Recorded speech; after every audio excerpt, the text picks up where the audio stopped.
बहुत धन्यवाद। इस मेले में आके बहुत अच्छा लग रहा है।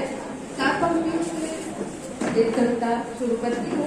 रंग रंग हथेली पर गिरे या पृथ्वी पर, उनकी चमक कहीं कम नहीं होती। दुनिया के तमाम रंगों के बीच बचा लेना चाहिए प्रेम के रंग को, प्रेम को। इसके साथ एक कविता, इसका शीर्षक है वेश्या का कुआं। धरती अपनी पीठ पर लिख रही थी दुखों की फहरिस्त। धरती अपनी पीठ पर लिख रही थी दुखों की फहरिस्त, और आसमान प्रेम से ताक रहा था। उस दिन भीग गई थी शहर की काई लगी दीवारें। मिट्टी अपनी हथेलियों को और नरम बना रही थी ताकि सोख ले कुछ और नमक। रक्त से सनी सड़कें वेदना से कांप रही थी। किसी का जन्म हुआ था शायद। निरंतर घूम रहे अपनी धुरी पर नक्षत्र। लोग उसे वेश्या कहते थे, ना कुछ भी रहा होगा। खर्च करती थी स्वयं को रोज एक सिक्के की तरह, और बदले में मिलते थे कुछ सिक्के।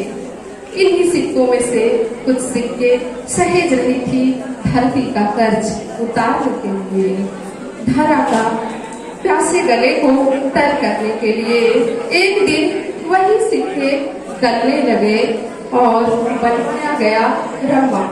कुआं और गहरा होने लगा, नक्काशीदार सुंदर पत्थरों से जगमग। एक वेश्या के शरीर से उतरे खनखनाते सिक्के ढल रहे थे कुएं की भीत पर।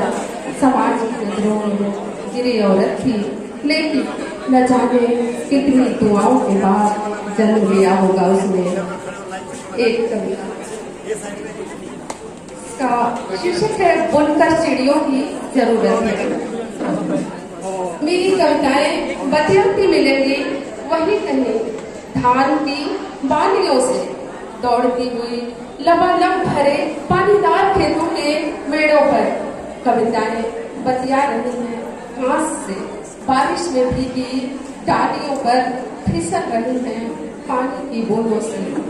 पतली पतली मोरन की पगडंडियों पर उड़ान भर रही थी, और नागर मोथा के पौधों से बाल काले करने के तरीके पूछ रही थी, और पूछ रही थी आसमान को उजले करने के तरीके।